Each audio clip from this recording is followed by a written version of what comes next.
बिल्कुल, देखिए अभी तक मैंने इसीलिए कहा कि पहले जो सुनवाई होती थी वो दीपावली के करीब नवंबर और दिसंबर के आसपास होती थी और उनके होने की वजह सिर्फ इतनी होती थी कि दिल्ली एनसीआर में जो धुएं का गुबार है वो पूरी चादर ढक लेती थी प्रदूषण से दिल्ली एनसीआर को।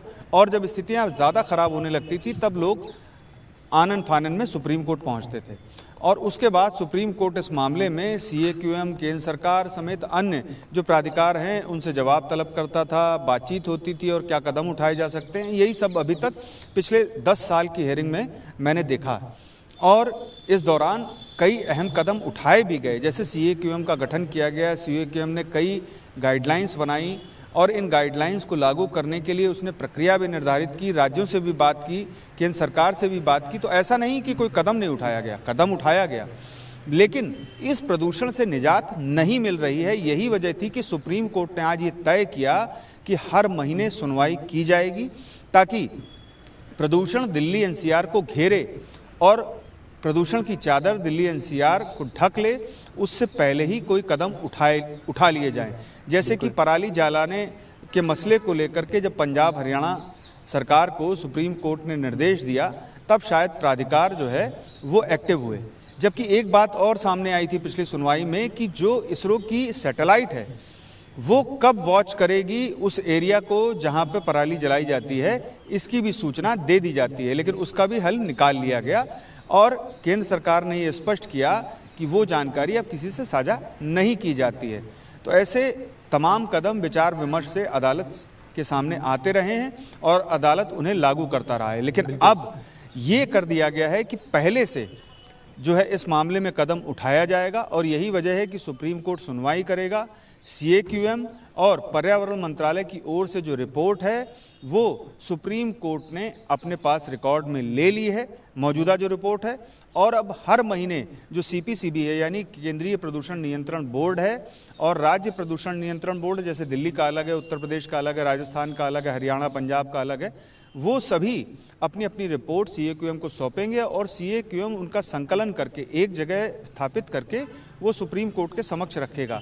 साथ ही पर्यावरण मंत्रालय भी इस मामले में जो इनपुट दिए जाने हैं सुप्रीम कोर्ट को वो हर माह देगा और हर माह सुनवाई होने पर ये होगा कि आने वाले जो वर्ष में ये देखा जा सकेगा कि आखिर ये प्रदूषण कब बढ़ना शुरू होता है, इसके मूल कारण क्या हैं, वाहनों की वजह से है या फिर पराली की वजह से है या फिर कोई अन्य कारण है।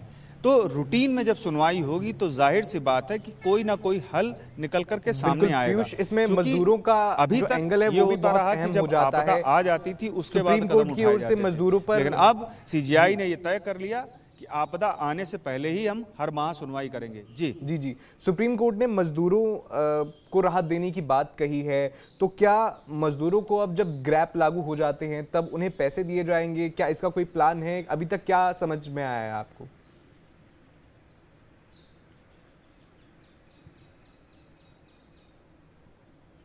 देखिए बिल्कुल, सुप्रीम कोर्ट ने एक अगर ह्यूमैनिटेरियन ग्राउंड आप देखें तो चूंकि जब ग्रैप 3 लागू हो जाता है तो ऐसी स्थिति में दिल्ली एनसीआर में जो कामकाज है वो बंद हो जाता है।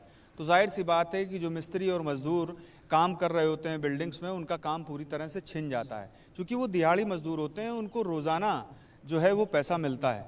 तो ऐसी स्थिति में उनका जो परिवार है और वो हैंड टू माउथ हो जाते हैं, ना उनके पास खाने के लिए पैसे होते हैं, ना जीने के लिए पैसे होते हैं। तो ये एक ह्यूमैनिटेरियन ग्राउंड था जो सुप्रीम कोर्ट में सीजीआई ने पिछली सुनवाई में भी कहा और आज राज्य सरकारों को ये निर्देश जारी किया कि इस संबंध में आप निर्वहन भत्ता जो है उससे संबंधित निर्देश लें आला अधिकारियों से और इस बाबत जो जानकारी है कि निर्देश क्या मिला, मतलब कितना भत्ता दिया जाएगा और कब कब दिया जाएगा, किन स्थितियों में दिया जाएगा, ये सारी चीज़ें आप कल अदालत के समक्ष पेश कर दें।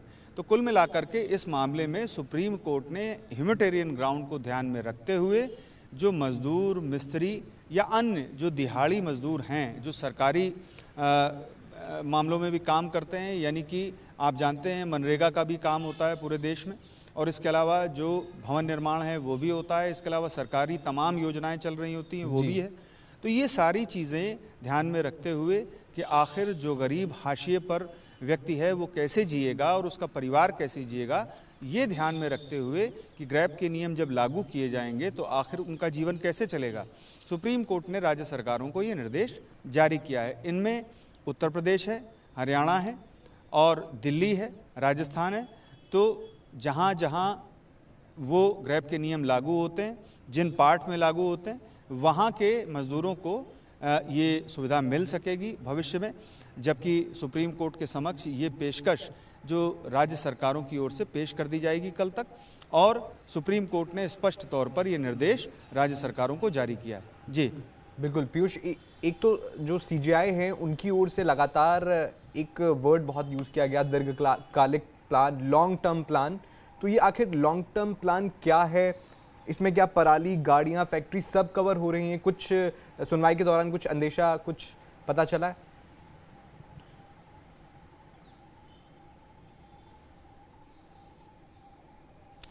देखिए, दीर्घकालिक जो योजना है वो पहले भी एक बार बनाई गई थी। इस बाबत जो CAQM था उसने भी और केंद्र सरकार ने भी बेंच को सूचित किया कि दीर्घकालिक योजना पहले बनाई गई थी, लेकिन चूंकि CJI ने ये प्रस्ताव पिछली सुनवाई में रख दिया था, तो इस बार भी केंद्र सरकार ने ये हामी भर दी कि हाँ वो इस बाबत दीर्घकालिक योजना बनाएगा।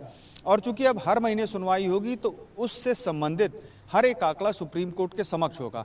तो ऐसी स्थिति में जो दीर्घकालिक योजना बनेगी वो ज़्यादा बेहतर होगी। इसमें ख़ास तौर पर यह देखा जाएगा कि आखिर किन कारणों से पर्यावरण को नुकसान हो रहा है या प्रदूषण बढ़ रहा है।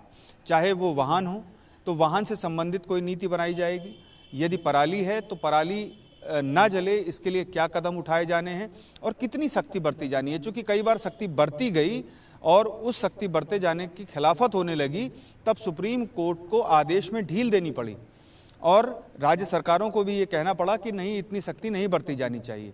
तो ऐसी स्थितियों के मद्देनज़र सुप्रीम कोर्ट ने दीर्घकालिक योजना बनाने का निर्देश दिया है और केंद्र सरकार इसकी अध्यक्षता करते हुए जो संबंधित राज्य सरकारें हैं उनसे बात करके ये योजना लाएगा और सुप्रीम कोर्ट के समक्ष रखेगा।